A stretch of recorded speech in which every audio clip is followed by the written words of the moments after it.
अस्सलाम वालेकुम। आज की इस वीडियो में हम डिस्कस करने जा रहे हैं गुलिवर्स ट्रैवल्स की बुक नंबर 3। जैसे कि पहले भी हम बुक 1 और बुक 2 को डिस्कस कर चुके हैं और बुक 2 का एंड हमने क्या देखा था कि जो गुलिवर है, जो हमारा हीरो है लेम्यूल गुलिवर, वो अपने कंट्री यानी कि इंग्लैंड वापस चला जाता है। बुक 1 के एंड में भी इसी तरह से होता है और बुक 2 के एंड में भी सेम यही होता है कि वो अपने घर वापस चला जाता है। अब जबकि बुक 3 स्टार्ट हो रही है तो इसका स्टार्ट भी कुछ इस तरह ही है कि गुलिवर जो है वो को कैप्टन अपॉइंट हो जाता है शिप द एडवेंचर का, और वो साथ में एक सर्जन भी बन जाता है। तो वो वापस से शिप पे निकल जाता है कुछ लोगों के साथ। अब क्या होता है कि रास्ते में इनको हाईजैक कर लिया जाता है, कुछ पायरेट्स होते हैं वो इनको लूट लेते हैं, और उसके बाद गुलिवर और जो उसके कुछ लोग हैं वो एक जगह पे छोड़ दिए जाते हैं और उनके पास सिर्फ 4 डेज़ की सप्लाई होती है। ठीक है, उनको एक छोटी बोट में छोड़ दिया जाता है। अब वहाँ पे जाके उनके पास, क्योंकि फूड सप्लाईज लिमिटेड हैं, अब वहाँ पे उनको क्या करना पड़ता है, एक आइलैंड में जाके रुकना पड़ता है।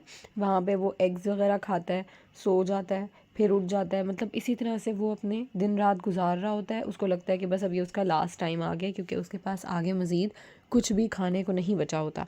लेकिन एक दिन इसी तरह जब वो केव में बैठा होता है, उसको नज़र आता है कि ऊपर से जो सूरज की रोशनी आ रही है उसकी तरफ, वो बीच में ब्लॉक हुई है किसी एक चीज़ से, तो यानी सामने कोई चीज़ आई है।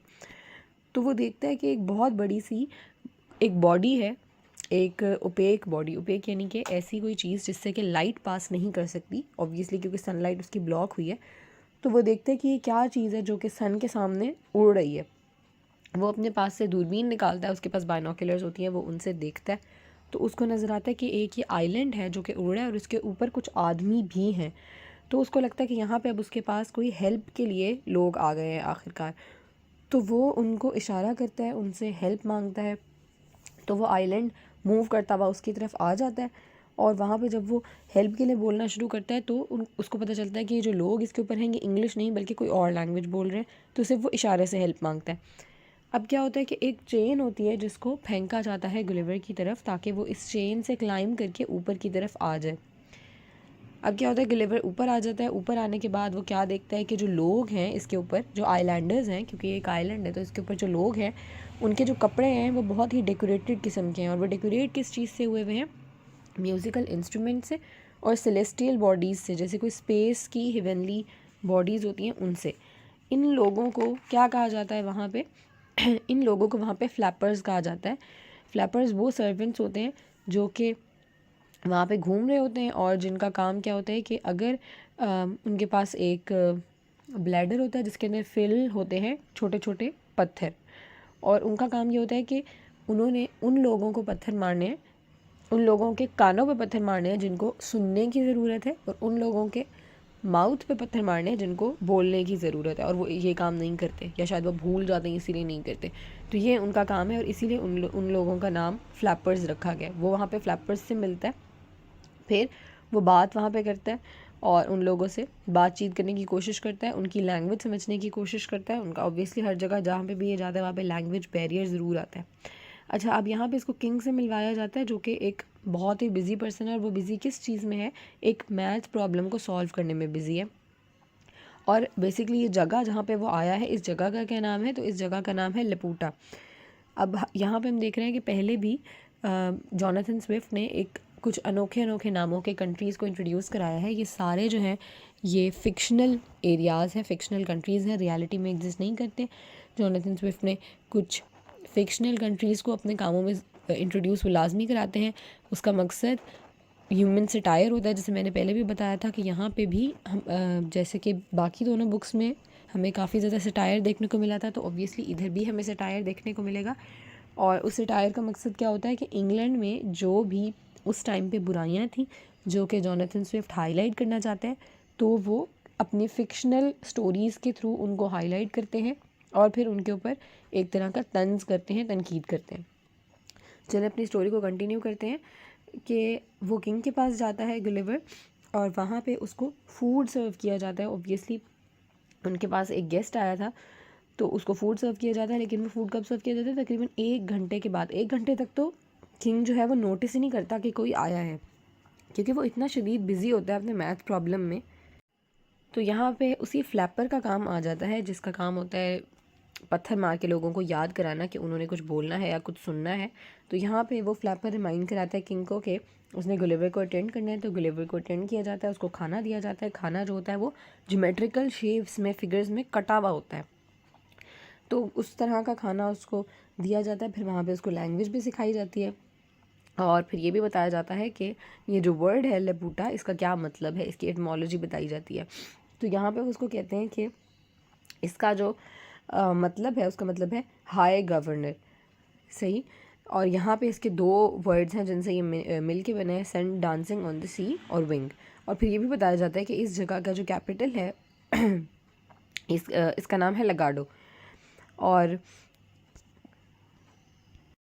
फिर गुलिवर की बॉडी का मेजरमेंट ली जाती है ताकि उसके लिए कपड़े बनाए जा सकें। तो वहाँ पे भी उनकी मेजरमेंट जो होती है वो इतनी कोई एक्यूरेट नहीं होती और वो एक तरह का फेलियर होती है, इसलिए जो कपड़े होते हैं वो भी सही नहीं बनते। और मेजरमेंट ली किस चीज़ से जाती है, जैसे मैथ्स में जो इंस्ट्रूमेंट्स इस्तेमाल किए जाते हैं ना, उन चीज़ों से ली जाती है उसकी मेजरमेंट। अब गुलिवर जो है वो यहाँ पे सब कुछ ऑब्जर्व करता है, इनकी लाइफ को ऑब्जर्व करता है, इनके कंट्री को ऑब्जर्व करता है, इनके कैपिटल को ऑब्जर्व करता है जो कि लगाडो था। तो यहाँ पे वो डिस्क्राइब करता है कि उसने क्या कुछ देखा अपनी इस ऑब्जर्वेशन से। तो सबसे पहले वो देखता है कि इनकी जो स्पीच होती है वो फुल ऑफ मैथमेटिकल टर्म्स है, यानी कि इनमें मैथ्स का बहुत ज़्यादा, इनकी रूटीन लाइफ में मैथ्स का बहुत ज़्यादा अमल दखल है। इनके जो घर हैं वो भी अजीब तरीके से बनाए गए हैं, क्योंकि ये लोग जो हैं ये प्रैक्टिकल ज्योमेट्री को पसंद नहीं करते, तो अजीब तरीके के घर बनाए गए हैं। इनमें कोई कॉमन सेंस खास नहीं है, प्रैक्टिकल नॉलेज की बहुत कमी है इन लोगों में। ये सब क्या है, ये गुलिवर का पॉइंट ऑफ व्यू है जो उसने अपने इस बुक के अंदर बताया है। और ये कि वो लोग पॉलिटिक्स को बहुत ज़्यादा डिस्कस करते हैं, वेदर को वो लोग सन के अकॉर्डिंगली जज करते हैं कि क्या वेदर होगा। अब गुलिवर मज़ीद कुछ चीज़ों को ऑब्ज़र्व करता है जो कि आगे भी वो डिस्कस करता है, क्या कि किंग, प्रिंसेस और क्वीन, ये लोग और औरतें भी, इनको अलाउ नहीं किया जाता था कि वो आइलैंड को छोड़ के कहीं जाएं।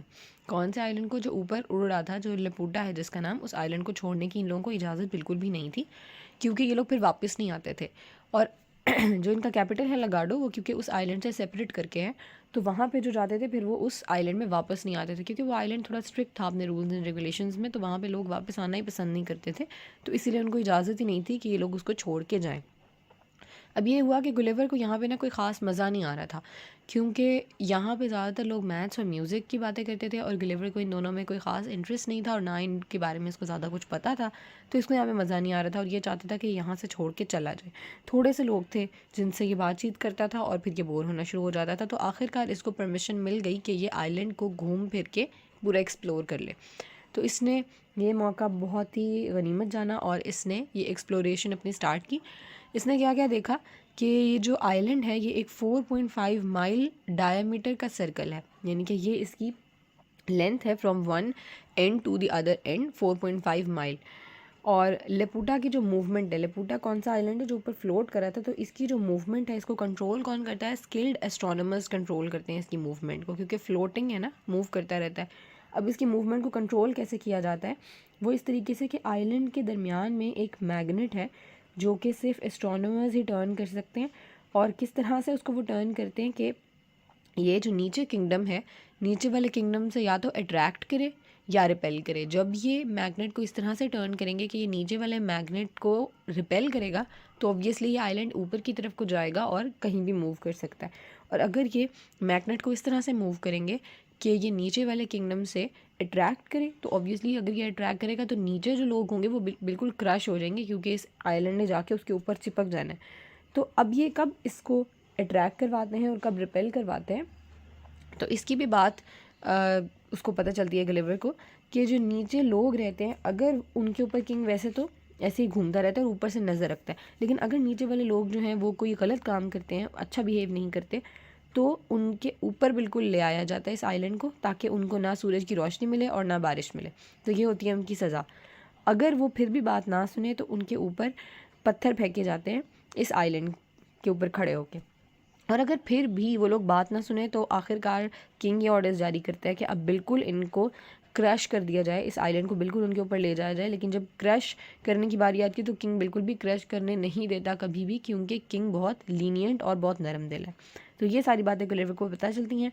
और साथ ही साथ ये भी कि किंग जो है वो खुद ऊपर ही रहता है, ऊपर से ही सब कुछ वॉच करता है, नीचे नहीं आता और ये सारे ऑर्डर्स जो है वो जारी करता है और सिर्फ इसी तरीके से उनको सज़ा दी जाती है नीचे वाले लोगों को।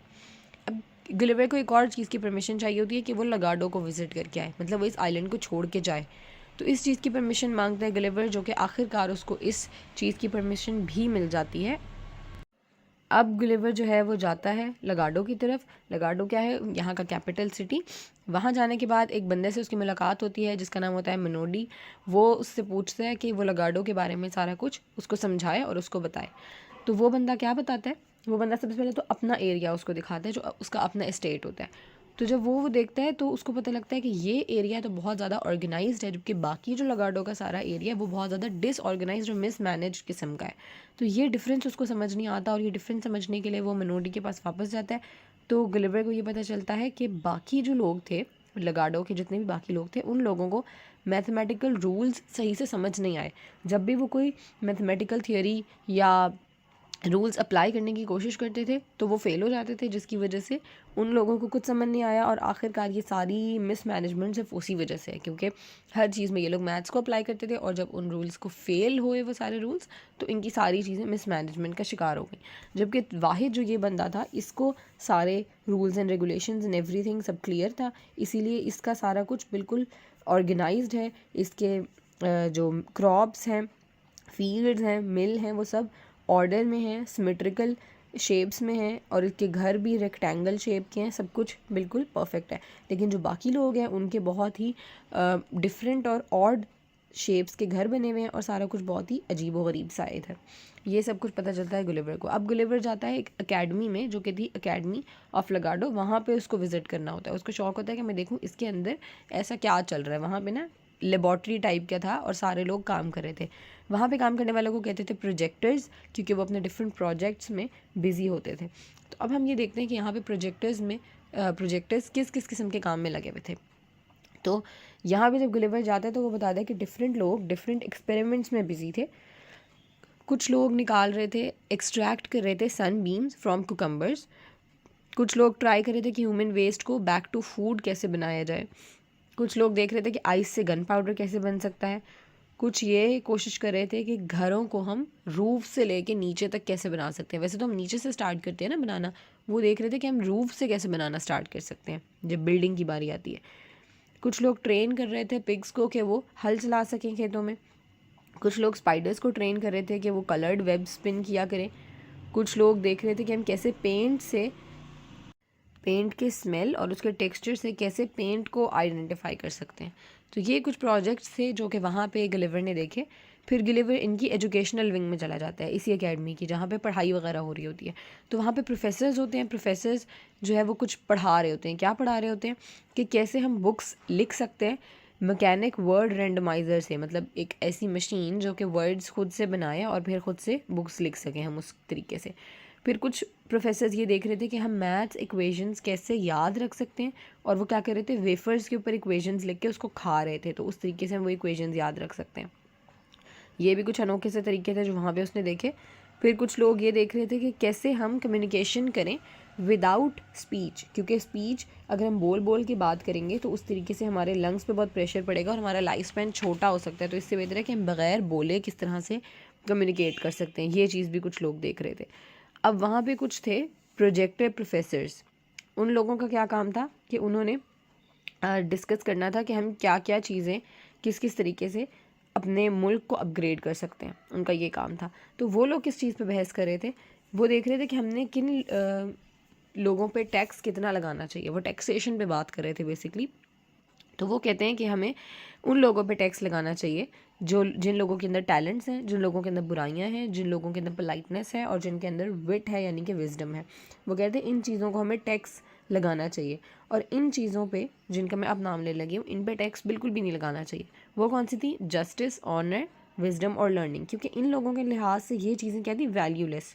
तो मतलब यहाँ पे गुलिवर को लगता है कि ये लोग बिल्कुल भी ठीक नहीं सोच रहे, क्योंकि ये सारी चीज़ें, ये सारी ऑब्वियसली वैल्यूएबल चीज़ें होती हैं, लेकिन इन चीज़ों के ऊपर वो कह रहे हैं कि हमें टैक्स नहीं लगाना चाहिए क्योंकि ये फ़जूल चीज़ें हैं। तो यहाँ पे हम देखते हैं कि एक तरह से सटायर है, क्योंकि ये चीज़ जो कि बेसिकली वैल्यू वाली होनी चाहिए, उसको वैल्यूलेस कहा जा रहा है। तो ये बेसिकली इंग्लैंड के ऊपर ही सिटायर है कि वहाँ पे इन चीज़ों की कोई भी वैल्यू नहीं समझी जाती।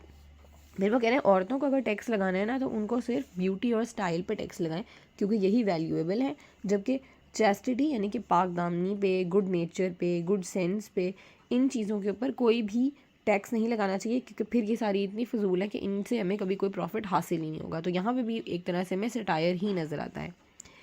अब गुलिवर क्या है, बहुत ज़्यादा इम्प्रेस नहीं हुआ लगाडो से। लपूटा से पहले ही वो इतना ज़्यादा उसको इंटरेस्ट नहीं फील हुआ था तो वो लगाडो आया था। अब लगाडो में फिर से ऐसा हुआ है कि वो इम्प्रेस नहीं हुआ बिल्कुल भी, तो अब वो चाहता है कि मैं वापस इंग्लैंड ही चला जाऊँ, इससे बेहतर है। तो वो क्या करता है, एक और जगह होती है लुगनैग, वो सोचता है मैं पहले वहाँ जाऊँगा और वहाँ से फिर मैं इंग्लैंड की तरफ चला जाऊँगा। तो वो वहाँ के लिए निकलता है लेकिन वो वहाँ नहीं पहुँच पाता, बल्कि उसके बजाय वो कहाँ चला जाता है, ग्लब डब ड्रिब चला जाता है। अब ये फिर से कुछ अजीबोगरीब जगह हैं जिनके नाम स्विफ्ट ने अपने कामों में इस्तेमाल किए हैं। जब वो यहाँ जाता है ग्लब डब ड्रिप, तो ये एक बहुत ही अनोखी सी जगह होती है क्योंकि ये गवर्न की जाती है मैजिशियंस के तरफ से, और मैजिशियंस भी वो जो कि ब्लैक मैजिक करते होते हैं। और यहाँ के जो सारे गवर्नर के सर्वेंट्स होते हैं वो सारे क्या होते हैं, घोस्ट्स होते हैं। तो अब जो गवर्नर है वो अक्सर ही मरे हुए लोगों को बुला सकता होता है क्योंकि उसके पास घोस्ट्स होते हैं, और उसके पास जो गवर्नर खुद हैं वो सारे ब्लैक मैजिक प्रैक्टिस करते होते हैं। तो वो लोग क्या कहते हैं, वो आराम से डेड पीपल को बुला सकते होते हैं। तो जब यहाँ पे पहुँचता है गुलिवर तो यहाँ पे उसको फिर भी थोड़ा मज़ा आता है क्योंकि पिछली जगह पे तो उसको बिल्कुल मज़ा नहीं आया था। यहाँ पे उसको मज़ा क्यों आता है, क्योंकि वो अब कहता है कि मैं हिस्ट्री में गुजरे हुए बड़े बड़े लोगों से मिल सकता हूँ। तो वो काफ़ी लोगों से मिलता है, वो अलेक्जेंडर द ग्रेट से मिलता है, वो सीज़र से मिलता है, रोमन एम्परर्स होते हैं उनसे मिलता है, ब्रूटस से मिलता है। ब्रूटस से काफ़ी ज़्यादा इम्प्रेस होता है उसकी इंटेलिजेंस से। अब वो इन लोगों से मिलने के बाद उसको ये पता चलता है कि हिस्ट्री में काफ़ी चीज़ें बहुत ज़्यादा गलत तरीके से लिखी गई होती हैं। मतलब काफ़ी अच्छे लोगों को बहुत बुरा बना के दिखाया जाता है और काफ़ी बुरे लोगों को अच्छा बना के दिखाया जाता है। लेकिन अब यहाँ पे जबकि वो उन पास्ट में गुजरे हुए लोगों से खुद मिलता है तो फिर उसको अंदाज़ा होता है कि हम हिस्ट्री को कितना गलत तरीके से जानते थे। फिर वो अरिस्टोटल से भी मिलता है और होमर से भी मिलता है जो कि अपने दौर के ग्रीक बहुत बड़े बड़े राइटर्स और फिलोसोफर्स हैं। तो जब वो इनसे मिलता है तो वो इनको कहता है कि ये तुम लोगों ने जो बातें की थी ये ठीक नहीं थी, ये गलत थी। और फिर अरिस्टोटल जो है वो अपने एरर्स को एडमिट भी करता है और ये भी कहता है कि मेरी मतलब मैंने जो ये बात कही थी ये ठीक नहीं थी, लेकिन साथ ही साथ वो ये भी कहता है कि ये जो थियरीज़ होती हैं ये तो कभी इन आउट होती रहती हैं, फैशन में कभी रहती हैं कभी नहीं रहती, कभी इनको कोई गलत प्रूव कर देता है, कभी इनको कोई सही कहता है। तो इस तरह से वो इन सब लोगों से मिलता है और साथ ही साथ जो गुलिवर है वो हिस्टोरियंस को कहता है प्रॉस्टिट्यूट राइटर्स, क्योंकि वो कहता है कि ये लोग अपने फ़ायदे के लिए कभी किसी को अच्छा कभी किसी को बुरा कहते हैं। और जबकि मैं यहाँ पे ख़ुद देख रहा हूँ कि हिस्ट्री में काफ़ी लोगों को इतना अच्छा कह के बताया गया था और वो यहाँ पे एक्चुअली बिल्कुल भी अच्छे नहीं हैं, और वो क्या हैं, वो बहुत ज़्यादा रॉन्ग थे या करप्ट थे। अगर पॉलिटिकली देखा जाए तो वो कोई करप्ट लोग थे और उन्होंने अपने मुल्क के लिए कभी भी अच्छा नहीं किया, बल्कि अपने मुल्क के अंदर से वो गद्दार थे। लेकिन यहाँ उनको हिस्ट्री में अच्छा दिखाया जा रहा है, तो इस तरह से उसको हिस्ट्री पे बिल्कुल भी बिलीफ नहीं रहता, कोई हिस्ट्री पे यकीन नहीं रहता। अब गुलिवर सोचता है कि उसको ग्लब डब ड्रिब छोड़ के आखिरकार लुगनैग की तरफ चले जाना चाहिए जहाँ पे वो बेसिकली जाना चाहता था। अब ये जगह है कौन सी, ये वेस्टर्न अमेरिका और जापान के बीच का एक आइलैंड है जहाँ पे बेसिकली वो जाना चाहता था। तो यहाँ पे अब वो कहता है कि भाई मुझे कोई शिप दो और मैं वहाँ पे उस पर जाऊँ। अब शिप में पहुँचने के लिए सिर्फ डच लोगों का होना ज़रूरी होता है, तो वहाँ पर वो झूठ बोलता है कि मैं भी डच ही हूँ। तो इस तरह से आखिरकार वो लुगनैग की तरफ पहुँच ही जाता है। अब लुगनैग पहुँचने के बाद वहाँ पे भी फर्दर उसकी एक जगह होती है, उसका जो कैपिटल होता है लुगनैग का वो क्या होता है, अब वो होता है ट्रिल ड्रोग ड्रिब। ठीक है, सारे बहुत कंफ्यूजिंग नेम्स हैं। तो वो यहाँ पे आखिरकार आता है और यहाँ पे वो किंग से मिलता है और किंग का कोर्ट भी इसी शहर में होता है क्योंकि ऑब्वियसली ये कैपिटल है। तो यहाँ पे आने के बाद जब वो किंग के पास पहुँचता है तो उसको कहा जाता है कि अगर आपने किंग तक पहुँचना है, मतलब जो किंग की सीट है वहाँ तक आपने अपने पैरों पर चल के या खड़े होकर नहीं पहुँचना। किंग की इज़्ज़त अफजाई किस तरह करनी है कि आपने क्रॉलिंग करते हुए आना है, आपका जो पेट है वो बिल्कुल ज़मीन को लग रहा हो, आपने इस तरीके से क्रॉल करनी है बिल्कुल लोअर अपने उस पर होके, और क्रॉलिंग करते हुए साथ साथ फ्लोर को आपने लिक करते हुए आना है और किंग की तारीफ़ें बयान करते हुए आना है। तो ये पूरा तरीक़ेकार था जिस पे आप किंग की तरफ पहुँच सकते हैं। और ये करते हुए जो है इससे पहले कि ये क्रॉलिंग और लिकिंग का प्रोसेस स्टार्ट किया जाता है, पूरी ज़मीन को ग्लिवर के लिए साफ़ कर दिया जाता है। और ये भी ग्लिवर को बताया जाता है कि अगर यहाँ पे कोई एनिमी आएगा, मतलब कोई किंग का दुश्मन, इस तरह करके उसको भी इसी तरह ही करके आना है, और उसके आने से पहले हम फ्लोर के ऊपर पूरा पॉइजन स्प्रिंकल कर देते हैं ताकि किंग का जो एनिमी है वो बिल्कुल ही ख़त्म हो जाए। लेकिन यहाँ इसके लिए ग्लिवर के लिए वो लोग पूरा फ़र्श जो है वो अच्छे से साफ़ करते हैं। अब किंग जो है वो ग्लिवर से बहुत खुश होता है क्योंकि ग्लिवर बिल्कुल इसी तरीके से करते हुए ही किंग के पास आता है, और किंग बहुत खुश होता है और इसके नतीजे में वो उसको अच्छा सा खाना देता है और 3 महीने के लिए शेल्टर भी देता है, मतलब 3 महीने के लिए अपने पास रहने की इजाज़त। अब गुलिवर को वहाँ पे ये सारा टाइम मिलता है कि वो लुंगनेक को पूरा एक्सप्लोर करे और देखे कि यहाँ पे लोग किस तरह के होते हैं। तो यहाँ पे उसको एक बहुत अनोखी चीज़ पता चलती है कि यहाँ पे कुछ स्पेसिफ़िक लोग होते हैं जिनको कहा जाता है स्ट्रल्डब्रग्स। अब ये स्ट्रल्डब्रग्स कौन होते हैं? ये इमॉर्टल लोग हैं, मतलब इनके पास एक पावर है इमॉर्टैलिटी की, और ये इनको नेचुरली मिली है, मतलब इन्होंने कहीं से ये पावर गेन नहीं की और कोई इनमें से वो पावर गेन कर भी नहीं सकता। इन लोगों के कुछ बच्चे होते हैं जिनमें ये इमॉर्टैलिटी की पावर पास ऑन हो जाती है और कुछ में नहीं होती।